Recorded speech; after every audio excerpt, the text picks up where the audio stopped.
A man at the community pool took one look at her and decided she didn't belong. Without hesitation, he told her to pack up her things and leave. What he didn't know, what never even crossed his mind, was that she had lived there for nearly a decade. And more than that, she wasn't just any resident. She was the chief of police. Patrice Holman wasn't the type to ask for much. A simple folded lounge chair, a solid pair of sunglasses, and just one afternoon without her phone buzzing with calls from dispatch. That was all she needed. After 3 relentless weeks of non-stop shifts, each one rolling into the next, endless meetings, and enough internal politics to make her question every career decision she had ever made. This Saturday, this was supposed to be the first time in weeks she could finally exhale. She stepped out her back door just after noon, sliding on a pair of sandals with muscle memory, tucking a cold water bottle under her arm. She loved where she lived. A quiet, gated neighborhood in Temecula, California. It wasn't flashy, not like some places. It was a comfortable middle-income community, mostly made up of families, a handful of retirees, and a few tech professionals who preferred the slower pace of suburban life. She had lived in this same house for over 9 years, paid for it outright, knew every board member of the HOA on a first-name basis. So, when she strolled down the short path to the community pool, she didn't have to wonder if she belonged there. She knew she did. Patrice wasn't in uniform that day. She was officially off duty, and it showed. A loose long-sleeve tee draped casually over her black capri joggers. Her hair thrown up into a bun without much thought. No makeup, no badge. To anyone passing by, she probably looked like someone's exhausted mom. And honestly, that was exactly how she wanted it. Just for a little while. Just to feel normal. She pushed open the iron gate, giving a small wave to the lifeguard, a college kid named Louise, who had greeted her more times than she could count. "Good afternoon, Miss Holman," he called, offering a polite nod. She smiled back, found a chair near the shallow end, lowered herself into it with a quiet sigh. The pool was calm, half full but peaceful. A few older couples sat back with paperback novels, lost in their pages. Children giggled and splashed near the edge, shrieking as they played. A young mother in a floral sundress was crouched near the water, coaxing her toddler into a pair of floaties. Warmth, stillness. It was exactly what she needed. She leaned back in her chair and closed her eyes. For the first time in weeks, she wasn't thinking about work. Not about the officer who had filed a report late for the 3rd time in a row. Not about the stack of evaluations she needed to complete for the new recruits. Not about the political nonsense coming out of City Hall. For once, her mind was quiet. Just the sun. The occasional ripple of laughter. The gentle, rhythmic lapping of water against the edge of the pool. She wasn't asleep. Just resting. But then, a step.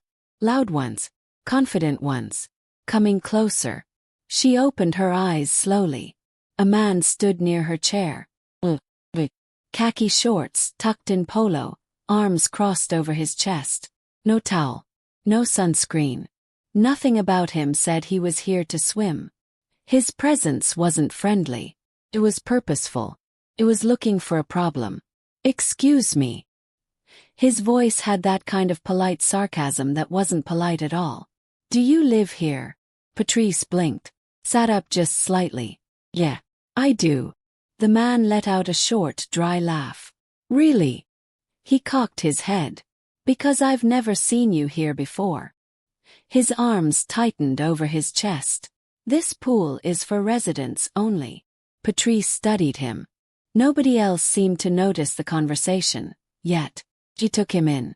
A fresh HOA pamphlet peeked out of his pocket. Not a single drop of sweat on him. Maybe this was his first summer here. "I live 3 houses down," she said evenly. "Been here almost a decade." He let out another laugh. Not the amused kind. The disbelieving kind. "Right. And you just happened to wander in." "No," she remained seated, her voice unbothered. "I used the gate. Like everyone else." His jaw tightened slightly. "You know, we've had some problems lately." People sneaking in from outside. You understand why I have to say something. Patrice tilted her head. What's your name? Hesitation. Dennis. Dennis Whitlow. Just moved in last month. And I take the rules pretty seriously. She gave a slow nod. Well, Dennis. Live here. You can check the HOA directory if you'd like. You'll find me listed. She let the name sink in. Patrice Holman. He didn't move. Didn't check. Instead, he shifted his weight, glancing over his shoulder, as if waiting for someone to back him up. But nobody was paying attention. Not yet. The young mother was still busy negotiating with her toddler. Louise had earbuds in. The pool was still half full. But in this moment it felt like it was just the two of them. Dennis took a small step closer. Still standing tall. Still wearing that smug, self-satisfied look of a man convinced he'd just caught someone red-handed. You don't have a key fob on you. It's in my bag, she answered simply. But she didn't offer to prove it. His eyes narrowed. I'm going to call the HOA board and report this. She lifted one shoulder in a slow shrug. You're welcome to. He opened his mouth like he had more to say. But nothing came out. Because this was never about rules. It was about assumptions. Look, Dennis said, his voice tight, a thin layer of frustration creeping in. If you really live here, then I don't see the harm in just showing some proof. That's all I'm saying. His tone suggested reason. Like he was the one being reasonable here. Like Patrice was the one making a big deal out of nothing. But Patrice wasn't about to play by Dennis's rules. And soon enough, she wouldn't have to say a single word to prove who she was. Dennis lingered. He wasn't yelling. He wasn't swearing. But Patrice knew this kind of confrontation didn't need volume to be aggressive. It was all in the posture. The way he stood just close enough that his presence couldn't be ignored. But still far enough that it couldn't quite be called harassment. The way his stance blocked out just a sliver of the afternoon sun. It was the unspoken pressure. The expectation that she was supposed to fold. Apologize. Comply. Make it easy for him. Instead, she let the tension settle. Let it hang there just long enough for him to sit with his own awkward silence. Then, without hurry, she reached into her tote bag. Not for her badge. Not yet. But for her water bottle. She unscrewed the cap, took a sip, then leaned back against her chair. Unbothered. Like she had all the time in the world. I don't know what you think is gonna happen here, she said finally. Her voice casual, almost amused. Not looking up. Not giving him an inch. Dennis crossed his arms. I think you're making this into something it doesn't have to be. She turned her head toward him now, finally meeting his gaze. No, she said. I think I'm watching you make it into something. His lips parted slightly, caught off guard. You walked up here full of assumptions, she continued, her voice even. And now?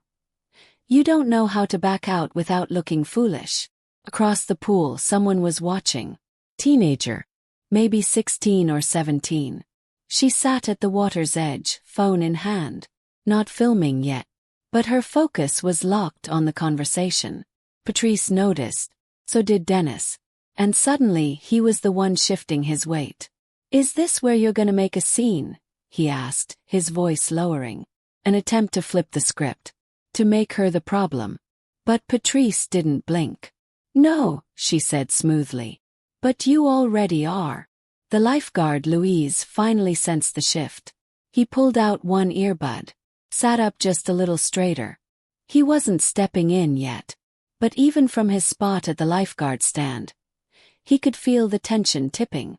Dennis exhaled sharply through his nose. Shook his head. Unbelievable, he muttered. I try to look out for the community, and this is what I get. Patrice raised an eyebrow. No, she said plainly. What you're getting is pushback. She let that settle. Because you're not looking out for anyone, she added. You're trying to control a space you just moved into. Scoff. Loud. Dismissive. Wow. Bae. So now I'm the bad guy.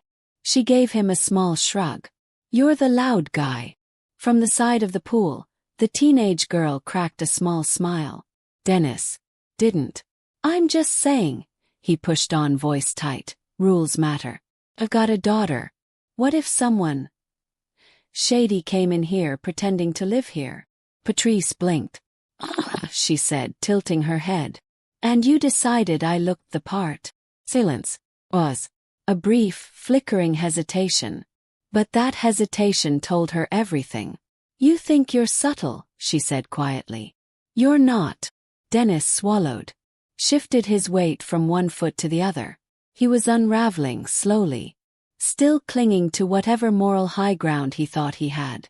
But the ground beneath him was getting shaky. You could have just shown the FOB, he tried again. Proved me wrong and ended it. Patrice let out a small exhale, shaking her head. Or, she said, you could have walked over here like a decent person. Introduced yourself. Asked if I was new to the neighborhood. But instead, you came in hot. You assumed I was trespassing. And now, you're mad I didn't jump when you barked. A visible flush crept up his neck. Not bright red, but enough. Enough to show he wasn't used to being spoken to like this. Especially not by someone who refused to be intimidated. From the other side of the pool, the young mother with the toddler was watching now too. She hadn't said anything. Hadn't moved. But she was listening. And Dennis could feel it. The weight of other people's eyes. The quiet realization that he wasn't as in control of this moment as he'd thought. But his ego. It still had one more line left to spit out.